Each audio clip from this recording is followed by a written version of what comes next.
میری بیٹی صفیہ جب صبح نیند سے اٹھتی تو اس کے کپڑے پھٹے ہوئے ہوتے اور وہ گھٹنوں میں سر دے کر رو رہی ہوتی۔ وہ 17 سال کی تھی، اسے اس حال میں دیکھ کر میرا دل کانپ جاتا۔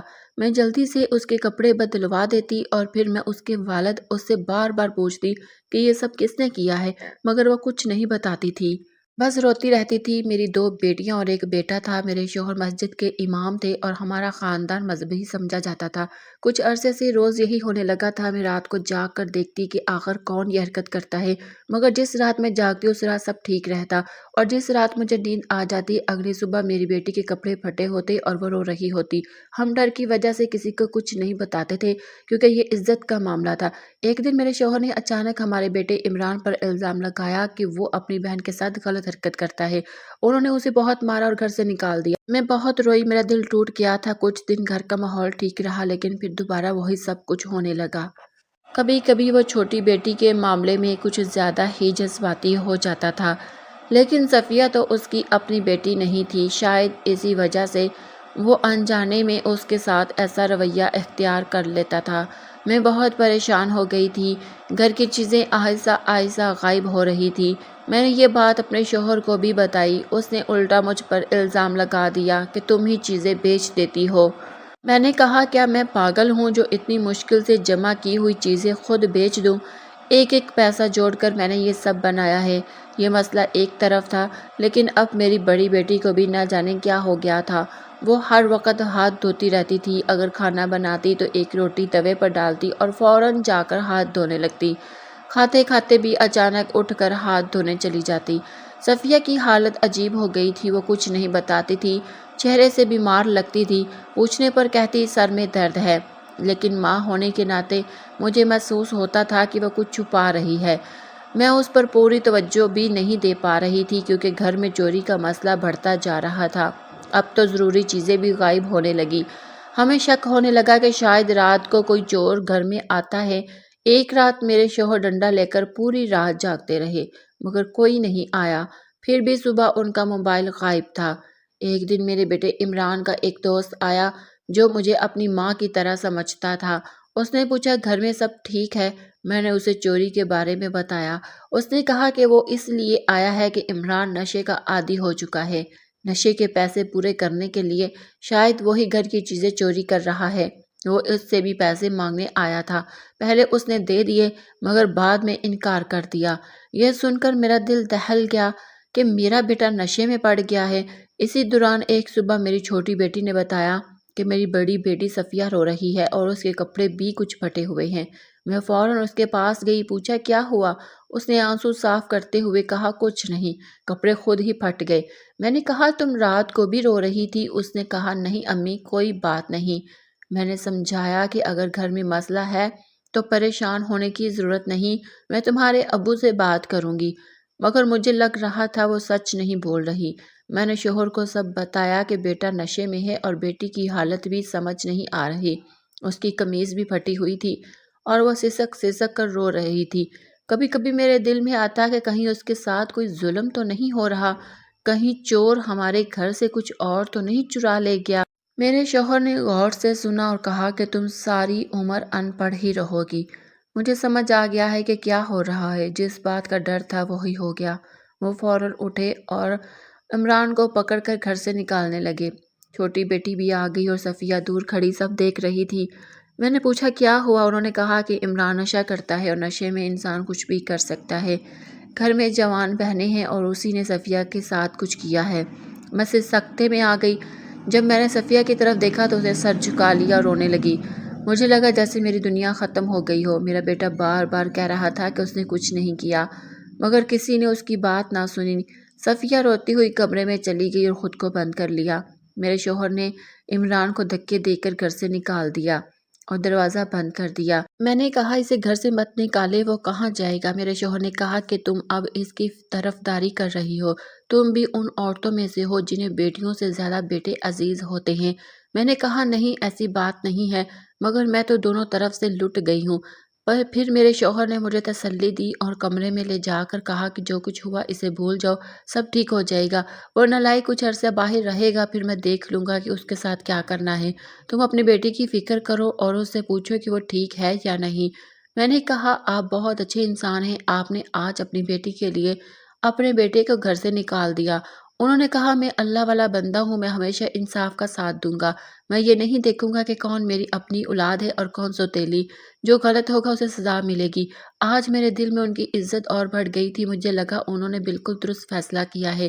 میری بیٹی میرے گلے لگ کر روتی رہی مگر کچھ بتاتی نہیں تھی، اس کی آنکھوں میں اب بھی خوف تھا۔ میں نے شوہر سے پوچھا میرا بیٹا کہاں ہے؟ انہوں نے حیرانی سے کہا کہ تمہیں اب بھی اس کی فکر ہے؟ میں نے کہا اسے گلی میں تو نہیں چھوڑ سکتے، وہ پہلے ہی نشہ کرتا ہے، باہر رہا تو برباد ہو جائے گا۔ انہوں نے کہا وہ اپنے دوست کے گھر رہ رہا ہے، تم اپنی بیٹی کا خیال کرو اور جلد اس کے لیے کوئی رشتہ تلاش کرو۔ میں نے کہا ہاں، اگر اس کی شادی ہو جائے تو یہ بہتر ہے، لیکن عجیب بات یہ تھی کہ میری بیٹی کی حالت بہتر ہونے کی بجائے اور خراب ہوتی جا رہی تھی۔ پہلے وہ چپ کر کر روتی تھی، اب سب کے سامنے آنسو بہاتی تھی، پوچھنے پر بھی کچھ نہیں بتاتی تھی۔ میں نے اسے پوچھا کیا میرے بیٹے نے تمہارے ساتھ یہ سب کیا تھا؟ مگر وہ صرف روتی رہی۔ میں سوچتی تھی میرے گھر کو کس کی نظر لگ گئی، میں نے تو اپنی ساری زندگی بچوں کی اچھی تربیت کے لیے لگا دی تھی، پھر یہ سب کیوں ہو گیا؟ مجھے بیٹے کی یاد آئی تو میں اسے ملنے گئی، دل کہتا تھا شاید اس نے کچھ نہیں کیا، مگر وہ مجھ سے بات بھی نہیں کر رہا تھا۔ میں نے کہا تم نے غلطی کی ہے اور الٹا تیور دکھا رہے ہو۔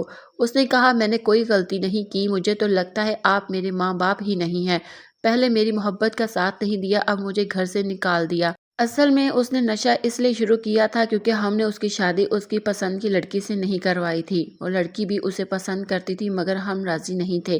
میں نے کہا جو حرکت تم نے کی ہے اس کے بعد میں تمہاری شادی کیسے کرواؤں؟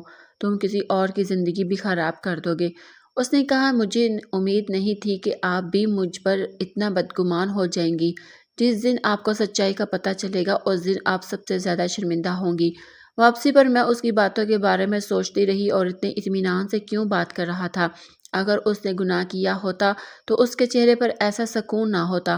میں بہت پریشان تھی، اس رات روتے روتے سو گئی، اچانک آنکھ کھولی تو دیکھا شوہر بستر پر نہیں تھے، میں باہر نکلی تو آہٹ سنائی دی، آواز اسٹور روم سے آ رہی تھی، وہ دو لوگوں کی آواز تھی، ایک میرے شوہر کی اور ایک میری بڑی بیٹی صفیہ کی۔ میں دروازے کے قریب جا کر کھڑی ہو گئی اور باتیں سننے لگی۔ میری بیٹی مسلسل رو رہی تھی اور میرا شوہر کہہ رہا تھا تیری وجہ سے میں نے اپنے بیٹے کو گھر سے نکال دیا، اس پر الزام لگا دیا اور پھر بھی تو رانی بن کر رو رہی ہے۔ اگر تیری ماں کو پتہ چل گیا کہ میں نے تیرے ساتھ کیا کیا ہے تو یاد رکھنا میں اسے طلاق دے دوں گا اور تم دونوں کو گھر سے نکال دوں گا۔ میری بیٹی منتیں کر رہی تھی، نہیں امی کو طلاق نہ دینا، امی کو کچھ نہ کہنا، اور میرا شوہر ظالموں کی طرح ہنس رہا تھا۔ میرے قدموں تلے زمین نکل گئی، آنکھوں میں آنسو بھر آئے، میرا وجود کانپنے لگا۔ اس کا مطلب یہ تھا کہ جو کچھ میری بیٹی کے ساتھ ہوا وہ میرے شوہر نے کیا تھا اور اپنے اوپر الزام نہ آئے، اس لیے اس نے میرے بیٹے کو ہی گھر سے نکال دیا۔ میں بری طرح حیران رہ گئی، مجھے سمجھ نہیں آ رہا تھا کہ میں کیا کروں۔ میں نے ارد گرد دیکھا اور ایک لکڑی کا ڈنڈا اٹھا لیا۔ کوئی ماں بھی اتنی کمزور نہیں ہوتی کہ اپنی اولاد کے لیے کچھ بھی کرنے کی طاقت رکھتی ہو۔